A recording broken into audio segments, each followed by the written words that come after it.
Everyone will have understood that the happiness they aspire to lies in inner wealth. Rather than seeking out material possessions, they will focus on the quest for wisdom. Please watch on for our multi-part series on ancient predictions about our planet, Prophecy of the Golden Age, Part 85, the Rosicrucian Prophecies of Unity.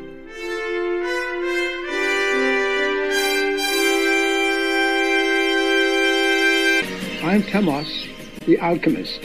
The friendly people of Wales, thank you for being a God-loving global citizen who truly cares about our world.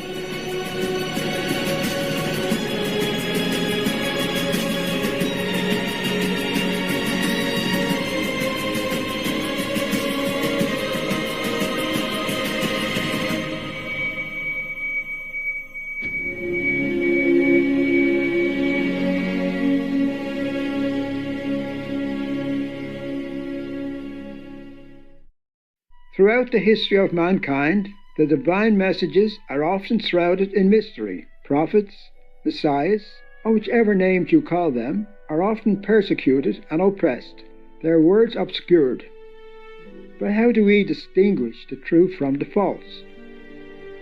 To do so, one can only rely on the divine's guidance, and the truth will reveal itself to those who earnestly seek it.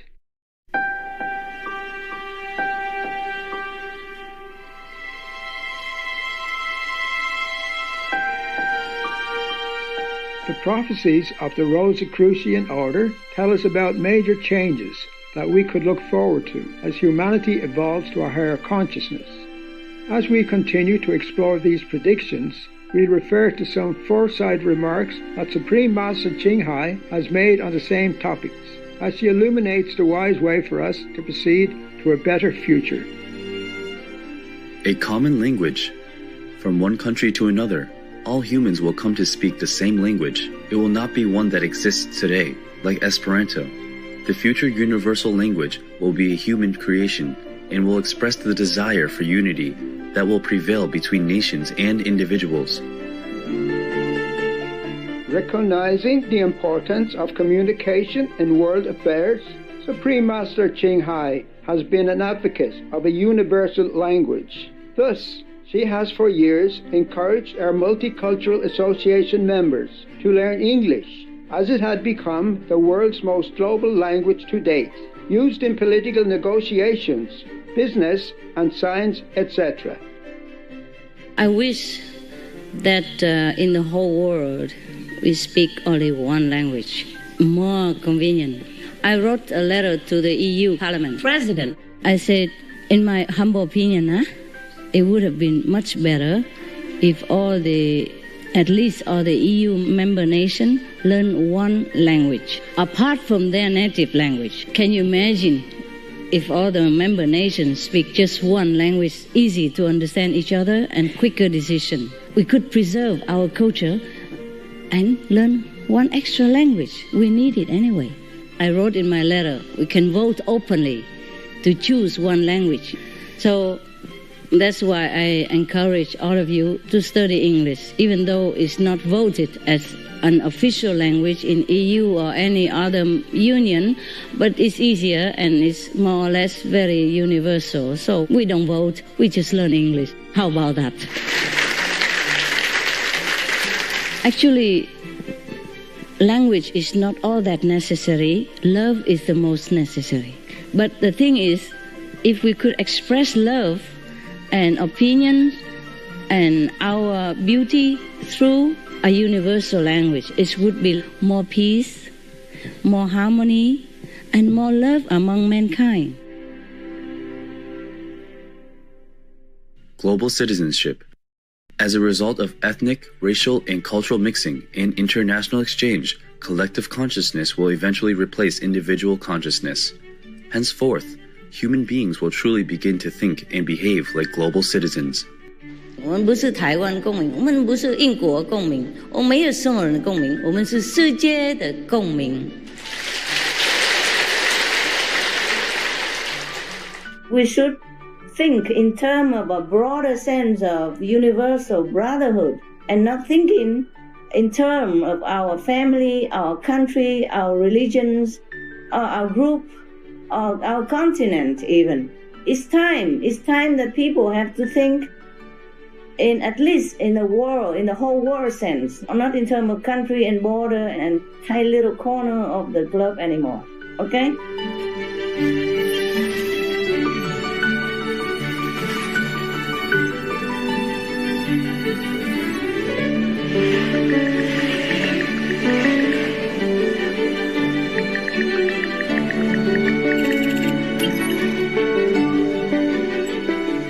The world has never been as interconnected as it is today.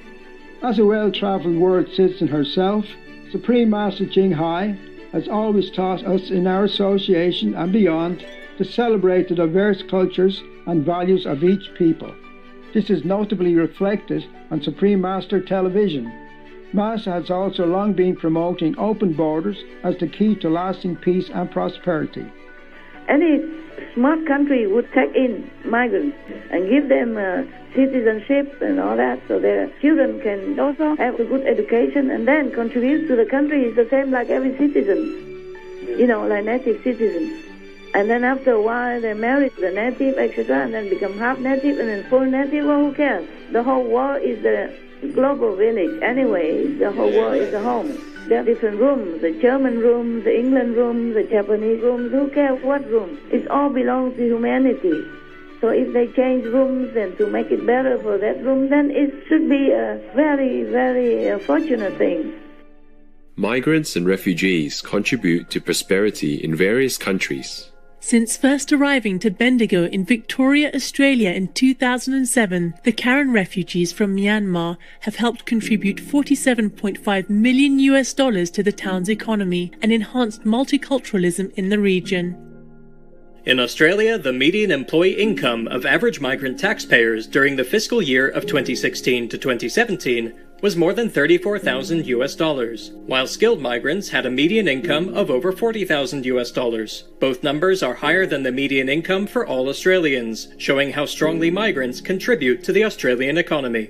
Canada's commendable 1.5% economic growth in 2019 has been attributed to its 2% expansion of the labour force, mostly from immigration. New arrivals to Germany help to take on new jobs where there is a shortage of native-born workers, thereby increasing the workforce. By May 2018, the number of employed refugees rose to 306,574, an increase of more than 100,000 individuals in 1 year. In Camini, Italy, the 280 local residents reported that their hospitality towards dozens of refugees from Africa and the Middle East was returned multifold, with increased sales for the shopkeepers and more jobs being created. In 2015, Sweden took in more refugees per capita than any other European country. This helped to fuel the country's biggest economic boom in 5 years, with an impressive 4.5% increase in the economy in the fourth quarter of 2015. In Switzerland, migrant entrepreneurs contribute to 9.4% of overall employment. The arrival of Syrian refugees' private capital and expertise accelerated business growth in countries such as Egypt, Jordan, and Turkey. Since 2011, Syrian refugees in Turkey have started over 6,000 businesses, creating job opportunities for both refugees and native-born workers. In Uganda, where refugees are allowed to start their own businesses, the native population has also benefited with increased income and job opportunities. So-called lesser-skilled immigrants in the U.S. have helped keep some industries alive, thus also helping native-born workers. For example, they have enabled the retail, agriculture, landscaping, and hotel sectors to expand, attract investment, and create middle-class jobs in management, design and engineering, marketing, etc. that employ native-born citizens. Immigrants have been found to be twice as likely to start businesses as native-born people in the US and the UK. Nearly half of 2018's Fortune 100 companies were founded by immigrants, etc. In the Bible it says, be kind to strangers, because you are also strangers in the land of Egypt. That was because when God was talking to Egyptian people. But this can be also broadened into the whole world, like you are also strangers. We are strangers in this earth, on this earth, in this world when we were born. So we should be kind to all strangers. This is our duties, to help each other. Love ye, therefore, the stranger, for ye were strangers in the land of Egypt. Holy Bible, Deuteronomy 10:19. Awakened viewers, we'll return after a brief message. Please stay tuned to Supreme Master Television. High-minded viewers, welcome back to our program. The Rosicrucian Prophecies show us that humanity is heading towards a real globalization that is not just economic or political, but based on a profound spiritual awareness. A single currency. The time will come when globalization will allow every nation to meet the economic needs of their fellow citizens and ensure their happiness on a practical level. By then, there will be a single world currency, which will not be used for speculation purposes, but will solely serve to sell and buy different goods. Having money will no longer be an end in itself. In some of other more advanced society in the universe, you don't have to work for a living. Everywhere they would have like a common kitchen, a common store, where everyone can exchange their labor, exchange their work, their craft for the goods that they need. And each one just contribute his talent or his ability to society. Not for the money, but for the pleasure of it, for the honor of contribution. And money doesn't exist in those society because they don't need any. You're always provided whatever you need. It is an entirely different system, and people are happier like that. Maybe in the future, our planet would be in such an environment. You see, our planet is not ready yet for this system. It's not the system, this or that. It's the people. The concept of the society have to change first. I have seen in other planets, only the people who are more evolved, or the concept has evolved in that direction, more like a community, global community direction, more spiritually. Then they would use that exchange system with no money.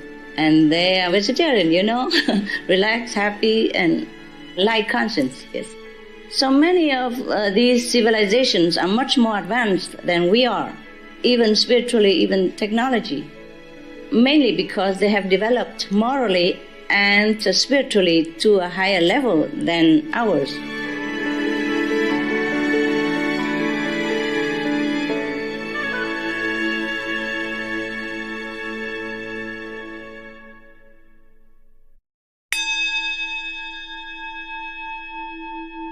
Everyone will have understood that the happiness they aspire to lies in inner wealth.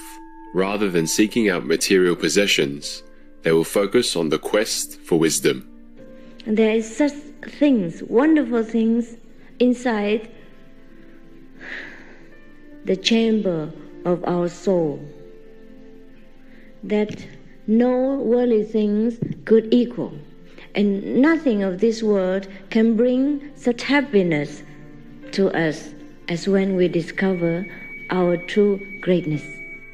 Because if we do not know our enlightened nature, we always crave for something that will bring us happiness, or we think they will bring us happiness. Therefore, we become sometimes ambitious, seeking fame and name, seeking properties, seeking beauty, seeking ephemeral love, etc., thinking that these will bring us happiness, until we realize that these only breed sorrow most of the time. Only when we are truly enlightened, then we can enjoy anything. We have no desire for material greatness. But that doesn't mean that we do not strive to work for the society, and that we do not try our best to fulfill our obligation as a citizen of the world. we do. We do. All the same, we do more effectively and with our willingness to contribute our part to the whole world. I feel a lot more fulfilled inside, and also find it easier to deal with everyday problems and also with desires and worries. I feel much more peace and love and unity. People are amazed when I tell them that I've been out of work since October the 19th. And Master, I want to tell you, I have never been happier in my life. Yes. You take such good care of me. See, for me, it's not the money thing. It's where you put your faith and where your priorities are. And the priorities for me, I know without a doubt, yes, my soul is the number one priority. I just want to tell you, Master, that what you've given me is priceless, and I want to thank you. No, thank you so much. It's all yours. It's all yours. Much.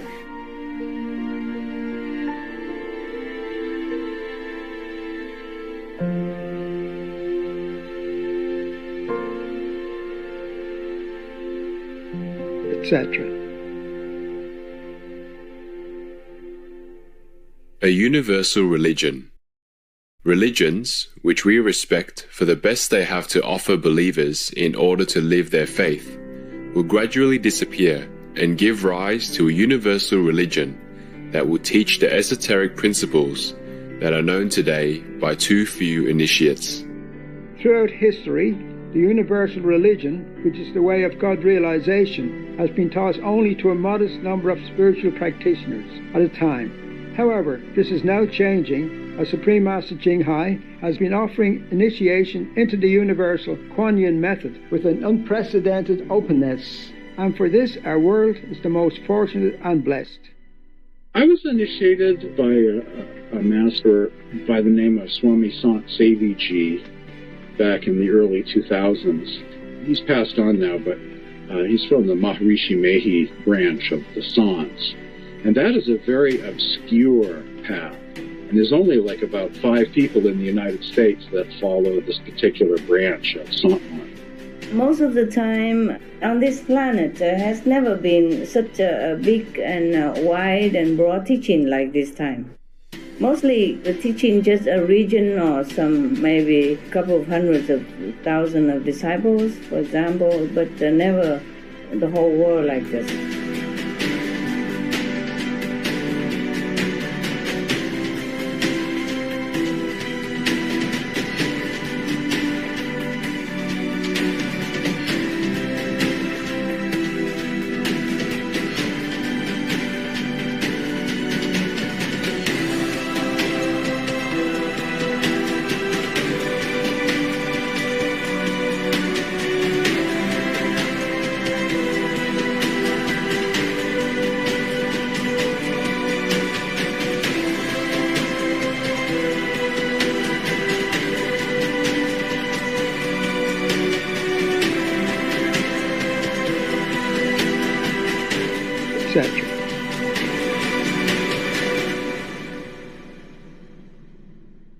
Thank you, spiritual viewers, for joining us today.